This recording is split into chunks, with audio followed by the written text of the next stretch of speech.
The Chicago Bears win over the Washington Commanders was ugly and full of a lot of mistakes, but it still showed real signs of improvement coming out of the bye week.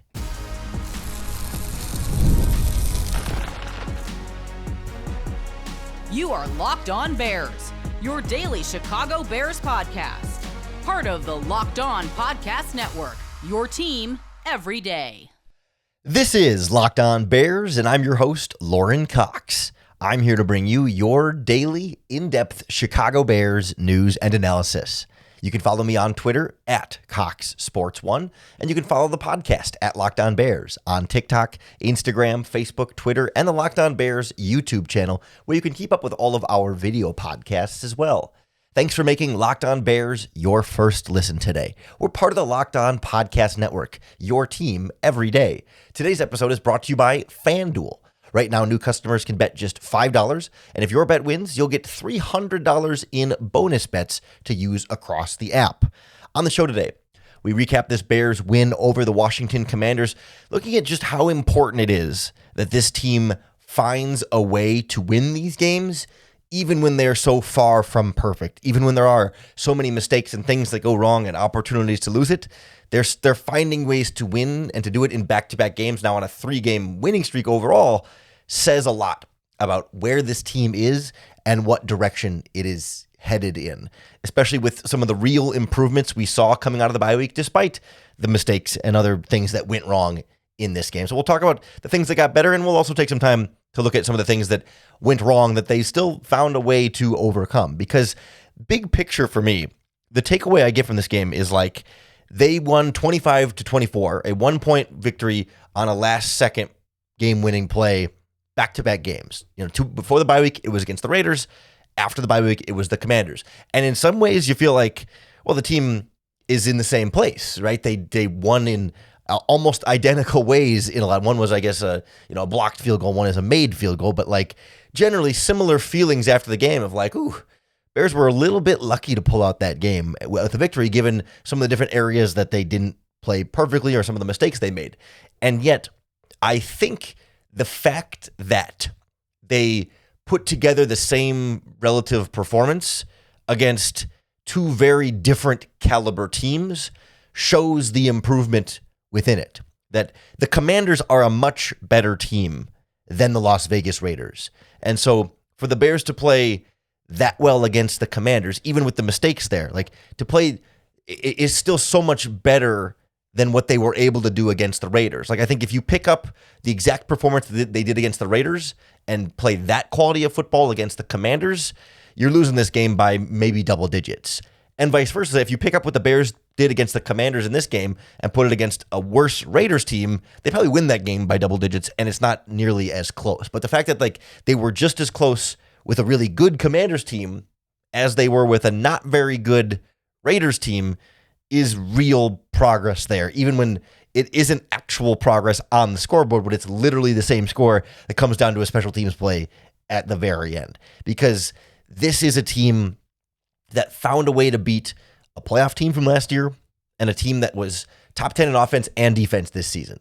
This was a Bears team that found a way to, I don't want to say shut down the Commanders' running game, but slow down the number 1 rushing attack in the NFL with what was the number 32 run defense in the NFL. That is real progress. And we'll go into some of the more specific improvements either way, but like it shows you this team is trending in the right direction, that if they can go blow for blow with a Commanders team that's going to be in the postseason, they're going to make some amount of postseason run. Maybe they're not a Super Bowl team yet, or what, they're certainly not a perfect team, but to be right there with them and, not only just like play, it's one thing if you play your best game and you play out of your mind and you find a way to beat a better team because you just were on top of everything. And it's just like, wow, everything is going our way. The receivers are catching all the passes. The defense is dropping passes and fumbling and turnovers and whatever thing, like everything's going wrong for them and everything's going right for you and you find a way to win. Hey, that's great. But I think it's in some ways more impressive when you can be so imperfect against a good team and still be able to win. Like obviously you would prefer to just play really well. But the fact that you can still beat a team when you're not playing as well as you could tells you how much better this Bears team can still be. And even before they get to be that much better, they're still good enough to beat the Washington Commanders. Like, that's really where this team is. Because I think in this game, Caleb Williams was not great. He was okay. He was not great in this game. I think the Bears defense, not great. Got the turnovers, but not great in this game. And yet, none of those were enough to derail this Bears team. And I think some of that has to do with the team getting better in other areas that then helped them overcome the areas where they weren't as good against the Commanders. Whereas, like, had they still been bad in some of the same areas they'd always been bad, and then you add in some of the mistakes we saw in this game, then you can't overcome it. But the improvements they showed on some of the things that they have coming out of the bye week was enough to lift them above their own problems. And that's just not something that we experienced under a Matt Eberflus-led Chicago Bears team. It also feels like something that, hey, it's not sustainable to keep winning this way. Like, you do have to still get better from here, but this feels like a team that's like, this is like the jumping off point game, right? It's not a team that is like in over its head and is flailing around trying not to drown and finds a way to win a game that they didn't really belong in. It's like, no, this team is like still figuring out how to be the best version of itself, and like this isn't even its final form. And if it's winning like this with a lot of improvement still in front of it and expectations that different aspects of this team are going to continue to get better and not just be permanently stuck how they are right now, like that's where you can get really excited about the direction of the franchise right now. Now, that doesn't mean from here on out they're just going to keep playing better and better every single week. Like they're going to lose more football games. Like, yeah, they're on a 3-game winning streak right now. They're not going to go on how many games are left of the season? A 10, 11 game winning streak, 12 games? 12 games, I think 11 weeks. They're not going to win, or 13 weeks. They're not going to win every game from here on out. Like, they're going to have games where they play worse than this and where they lose. And given some of the inconsistency of this Bears team we've seen so far, it absolutely would not surprise me if they lose to a team they're supposed to beat. I mean, you look ahead of their schedule, the Saints next week. I don't think they're going to lose to the Saints, but you know, if the Bengals have Joe Flacco, like that's a team you should beat. But maybe they'll find a way to lose one of these games. The Giants are a team you feel like you should probably beat when they have Jackson Dart, but the Bears are inconsistent and up and down enough, and still like learning and growing, that there's going to be a game where they can't quite overcome it. And that doesn't mean, oh no, the whole blueprint is broken and the sky is falling, but it's part of this natural progression of like, they're making progress, they'll take steps back, but then you make progress through that and generally trend in that upward direction. I think we're really seeing that take off right now, especially just with all the key ways they were able to improve coming out of the bye week. Some of their biggest weaknesses were far from it in this game against the Commanders, and this Bears coaching staff absolutely deserves credit for finding some ways to turn that around in this game, but we also need to see them sustain that beyond just one good game. But we'll take a look at some of the biggest improvements and what they seem to make real progress on with that extra week off next on Locked On Bears. The Locked On Bears podcast is brought to you by BILT. Nobody likes paying rent, but if you have to, you might as well get something for it. That's where BILT comes in. BILT is changing the game by turning your rent payment into real rewards you can actually use. See, when you pay rent through BILT, you earn flexible points that can be redeemed towards hundreds of hotels and airlines, a future rent payment, your next Lyft ride, and more. But BILT isn't just about rent. It's about rewarding you around your entire neighborhood. BILT makes everyday life feel more rewarding, from your neighborhood to your travel plans. So turn your rent into rewards and start earning points around your neighborhood by going to joinbilt.com/LockedOnNFL. That's JOINBILT. Joinbilt.com/LockedOnNFL. Make sure to use that link so they know we sent you. Locked On Bears podcast is also brought to you by Rugiet. You've probably heard of Viagra or Cialis. Maybe you've even tried them. But if you're looking for something beyond the usual pill, it's time to meet Rugiet Go Long. This isn't just another ED treatment. It is a total game changer for confidence. Go Long combines 2 doctor-trusted medications in one dual-action formula, so you can go the distance. And the effects can last up to 36 hours to give you confidence all day, all night, and even into the next day. The process is simple. Connect with a board-certified doctor, 100% online, and if prescribed, your treatment ships discreetly right to your door. Ready to level up your confidence? Head to Rugiet.com and use our promo code LOCKEDONNFL for 15% off your first order. That's RUGIET. Rugiet.com, promo code LOCKEDONNFL. And make sure to use our code so they know we sent you. Well, it certainly wasn't pretty. Maybe it started nice, but it didn't finish pretty for the Chicago Bears. There were some real improvements on both sides of the ball in this game that you can almost certainly point to the bye week as the largest individual factor in doing so. Maybe it's not the end all be all of everything, but like they very clearly figured out how to run the football and figured out how to stop the opposing offense from running the football and figured out how to generate a lot more of a pass rush and make the opposing quarterback more uncomfortable. And like those were all really big areas that were weaknesses of this team and were holding this team back, even in a win against the Raiders the week before. Like those were problems in that game. And we still need to see these successes from this game then sustain and, keep doing those things well in games moving forward. But you absolutely have to recognize and celebrate that very real progress from this group. I mean, DeAndre Swift averaged over 7 yards per carry in this game. And it was not just like, oh, well, he had one big 60-yard run and then everything else was short. His long 55-yard play, that was a pass out of the backfield. It doesn't affect his rushing. But like when you look at, where his carries went in this game, he has 1, 2, 3, 4, 5, 6, 7, 8 carries that went for 5 or more yards. And then, another handful there that went for less than 5 yards. Of course, not every play is going to be 5 or more yards, but like his longest run was 19 yards in there. I think it was 6 runs that were 5 or less, and then 8 runs that were 5 or more. But it's a chunk of 9. It's a chunk of 7. It's a chunk of 14. It's a chunk of 15. It's a chunk of 16. A chunk of 10. And then the 19 one was the big run there. But for me, it felt like a combination of a couple things. One, he looked more explosive and more decisive running with the ball, and it felt like we saw this switch switch last year. I always get that phrase mixed up at some point too, where it was just like, there was just a game where all of a sudden he just realized, hey, I got to run into the hole full speed. Can't be waiting for the perfect lane or the perfect blocks to open up. Just got to go get it.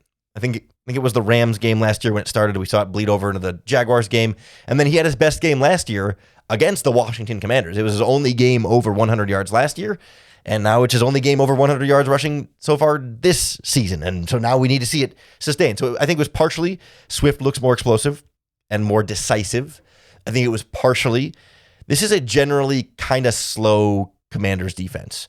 This is not a group that is loaded with speed, especially I think from the linebacker position, but even a little bit on the back end as well. It's not to say that they're all, Noah Sewell, Nick Kwiatkowski out there, but it's just not a high-speed defense. And so I think by comparison, DeAndre Swift's breakaway speed looked faster against this group. But maybe a younger Bobby Wagner is all over it, but current age Bobby Wagner, not quite as fast. And I think even somebody like Frankie Louvu, who got that big hit on Caleb Williams, he's a big physical bruising linebacker, not a speedster there. And so when DeAndre Swift is able to get to the edge and have some room to work, he can squeeze extra yards out of plays that were blocked better. And that's really the third thing there. Like the run blocking was absolutely improved. Some of that was Theo Benedict at left tackle is definitely a better run blocker than Braxton Jones.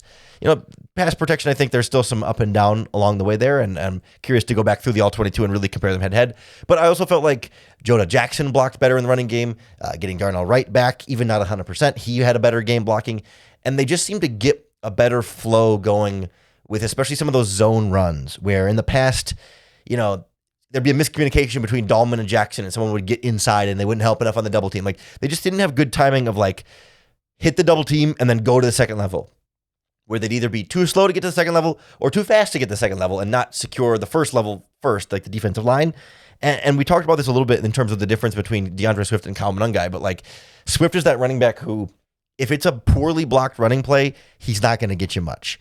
But if you give him a good enough run block play, like he could take a good blocked play to a great play. Like an otherwise good run can be a great run because of his speed, but he's not going to take a bad run and make it into a good run. Whereas like Monangai, I think, is a little bit the opposite. And Roschon Johnson all of a sudden returns to the lineup and gets a carry in this game. I wonder how much of that was health and how much of that was they're just like, all right, let's give him a shot. Had one carry for 6 yards in this game. But it felt like all around improvement from this offensive line and from this running game that I don't think is like purely Commanders based, right? This isn't like, oh, the Bears went up against a really bad run defense, and that's why they were able to get going. Like, the Commanders are not a top 10 run defense by any means, but they're not a bottom 5 run defense either. Like, they're probably middle of the pack. And 7 yards per carry against the middle of the pack run defense is absolutely huge progress for this Bears offense. Then defensively, the way they were able to shut down Ja'Cory Krosky Merritt in the running game. Shutdown's a strong word because he had a couple of nice runs in there, and Jaden Daniels had some nice runs too, but like they held the Washington Commanders' number 1 running back to 3.6 yards per carry. This is the number 1 rushing offense in football that was going against the number 32 rushing defense in football. And to be able to hold them, the running back at least, to 3.6 yards per carry is a massive, massive win. And it kind of goes without saying, but like it's not like this was a bad running game that you shut down because they were bad. Like, again, number 1 rushing attack. You held them that poorly. I think Andrew Billings had a great game, was a big part of that. I think the edge rushers were more physical. I think having TJ Edwards back and Kyler Gordon back was also all part of that. But it just kind of felt to me like a lot of individual players just started playing better. Like Montez Sweat played better. Dayo Odengbo played a little better. Javon Dexter played a little better. Like Tremaine Edmonds played a little better. Like something about having that time off, that week off, to go back through the film and see some of the stuff that was going wrong. They clearly were able to correct some things in terms of, hand placement, pad level, keeping your feet moving, reading your keys, getting in the backfield. And then I haven't seen numbers yet, but it felt like the Bears tackled a little better in this game too. That they had a big problem through the first 4 games of just not wrapping up consistently. And certainly there was that third down play later in the game, it was 3rd and 13, and Daniels threw it short, and then whoever the ball carrier was, like, dragged defenders for 5 yards to get the first down, even when he was clearly going to be stopped short. Like, tackling is not perfect or totally solved or anything, but I think that also went a long way towards the improvement in run defense. And because the Commanders had been such a good running team, this does feel like something that might be a little bit more sustainable. Like, if they could do it against the Commanders, why can't they do it against just about anybody else? Like, the running game on the other side, I have more doubts about the sustainability there. I think he had a great game, and we don't want to take anything away from that. I don't know that he's going to rush for 7 yards a carry and over 100 yards every game from here on out. I think there's going to be ups and downs throughout that process as well, but I do think it will be improved given some of the offensive line improvements there. And I'll throw the pass rush in this same conversation, where, at least watching it live, it felt like they got some good pressure on Jaden Daniels more consistently than we had seen them do it against other quarterbacks. I think Dennis Allen blitzed more often against Jaden Daniels than we'd seen him do against other quarterbacks, and it was effective in this game. I'm not sure that's going to work every week. They couldn't tackle him. They couldn't finish at the quarterback with a lot of that pass rush, but at least, they made him uncomfortable in the process, and that was definitely progress and raises expectations moving forward, but maybe we shouldn't think, it's going to be totally fixed and stellar all the time moving forward. I mean, at the end of the day, I think they finished with 2 sacks on Jaden Daniels. One was from Javon Dexter. The other one was Dominique Robinson. I think he split a second one with Javon Dexter in there too. But then, the blitzes we're getting there. I still think we're not seeing full strength TJ Edwards and Kyler Gordon, and that can help things kind of continue to get a little bit better moving forward. But those are 3 of the biggest weaknesses on this Bears team: running the ball, stopping the run, rushing the passer. And those all got better. And that still only got you to a nail-biter 1-point win because of a lot of the other stuff that went wrong. But it's progress, and it was the difference between a nail-biter win and a loss. If you hadn't gotten better at those things and you had still made all those mistakes, you absolutely lose this game. And I do want to get into some of the things that went poorly in this game. And there's a lot of, I don't want to say blame to go around because they won the game, but just like errors and things they need to clean up that belong to everybody, including Caleb Williams, who I don't think had a particularly good game, but he found a way to win. And that's ultimately all that matters. So we'll check in on some of the areas of some of the self-inflicted wounds here that the Bears were able to overcome next on Locked On Bears. This episode of Locked On Bears is brought to you by FanDuel Sportsbook. We are in the full swing of the NFL season, and FanDuel has an offer you don't want to miss. Right now, new customers can bet just $5 and get $300 in bonus bets if you win. That's right, pick a bet, put down just $5, and if it hits, not only do you get the winnings from your $5 bet, but then you'll unlock $300 in bonus bets to use across the app. So say you want to put $5 on this Bears-Saints game coming up this week. Ride the winning streak. The Bears are 4.5-point home favorites on FanDuel right now. If you want to bet the Bears straight up, the money line is Bears minus 230, and the over-under is set at 45.5 points. So a $5 bet on any of those or any other games, any prop bets, any other sport, and you hit it, you're getting your winnings plus $300 in bonus bets. It's just a way to make your Sundays even more exciting when you got a little something riding on the action. So what are you waiting for? Visit FanDuel.com to download the FanDuel app today and get started. This was a messy, ugly win that I think in some ways is going to get overlooked because they won and because of how they won. But I'm not here to say the Bears did not deserve to win this game because I do think they did. But I think a lot of what plagued them in this game was not, wow, the Commanders are so good, but it's like, wow, the Bears are struggling to get out of their own way. Like I think they, without having watched the All-22, they probably should have won by more because of how the mistakes were more so their own than the Commanders. And to be fair, like they got some luck from the Commanders with Jaden Daniels, fumbling that handoff on the last drive for the Washington that gave the Bears the ball back in the fourth quarter. But then, of course, Caleb and company and DeAndre Swift drive down and do the rest, and Jake Moody hits it, and he's the big hero. But like a lot of the stuff that we saw go wrong in this game, 9 penalties for, 84 yards in this game that negated points or certainly helped the Commanders put more points on the board. I mean, you saw Nashawn Wright got flagged for an illegal contact, and then later on it was a face masking penalty, and I think that face mask penalty was on a third down on a drive that the Commanders go down and end up scoring a touchdown on. Their first points of the game came on that drive, despite the Bears were shutting down the running game pretty good. They were making Jaden Daniels a little bit uncomfortable with the blitz, but then he throws that really nice ball to his receiver, Chris Moore, that beat Kyler Gordon right at the catch point. That was a really tough. He was right there in coverage, just couldn't make the play at the catch point. Like those kind of things cost the Bears a lot in this game. And then you talk about drop passes.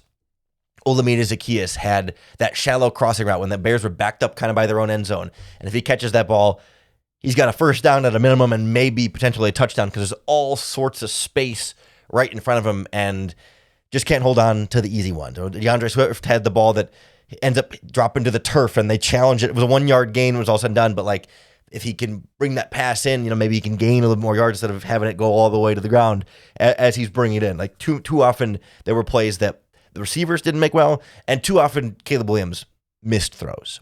He had some bad throws in this game. There were 2 passes that should have been interceptions that were dropped by defensive players. And if those passes are picked off, the Bears lose this game. Certainly, if both are. Maybe if one is, maybe you can overcome it. But like they were gifted points there by the Commanders not holding on to a couple of interceptions. And then I think back to a couple of different throws when he's not on the same page with Olamide Zaccheaus, who runs like a slant route and then stops because it's zone coverage, but Caleb was trying to lead him with the ball, and there's a miscommunication about how to throw that one. There was maybe the one that bothered me the most, I think, was early in the game. Well, no, the interceptions bothered me the most, but the one that stuck with me a lot was early in the game. It might have been one of the first couple of drives. Caleb threw a deep ball to Rome Odunze where he had blown past his coverage defender, and it was a free run to the end zone. And Caleb Williams underthrew it so much that Rome had to stop and kind of come back for it. It ends up being a pass breakup, which should have been an easy touchdown.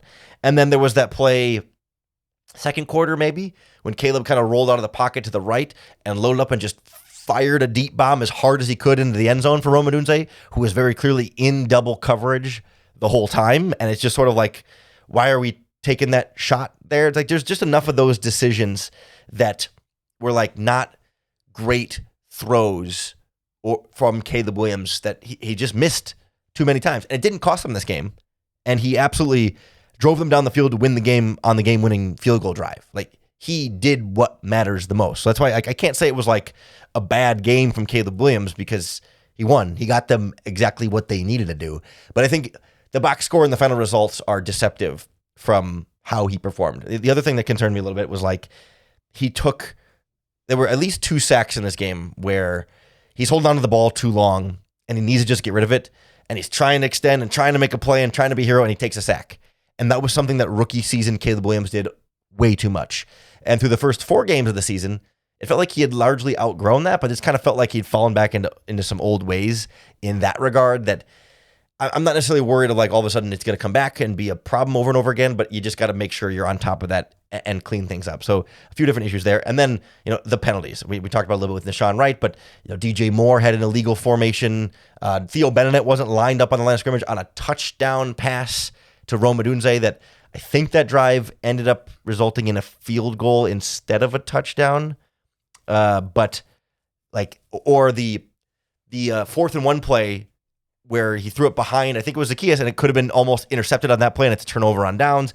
Like, there were a bunch of these like little plays where, yes, and that Theo Benedict penalty on the Rome Odunze touchdown, the next play, he gets sacked after he held the ball too long, and then it's a 16-13 game after they hit the field goal to extend their lead a little bit. But like, there were too many times when the Bears are costing themselves points here, whether it's penalties, whether it's missed throws, whether it's drop passes, little mistakes, miscommunications that are still really frustrating and feel like things that, especially after a bye week, should be more cleaned up. And the later you go in the season, the less excuse there is for these kind of things. And it's a little head scratching because like those feel like the easy things to clean up, and like fixing the running game and the run defense and the pass rush feel like the hard things to clean up. And somehow in this game against the Commanders, it feels like they improved a lot of the hard things to improve, but then still haven't finished improving some of the easy things to improve. So like the good news there is that like it feels like all those things should get better. Caleb should, as over time, be better on the same page with the receivers. They should be able to clean up some of the penalty stuff. Like, they're not going to drop passes like that every single game.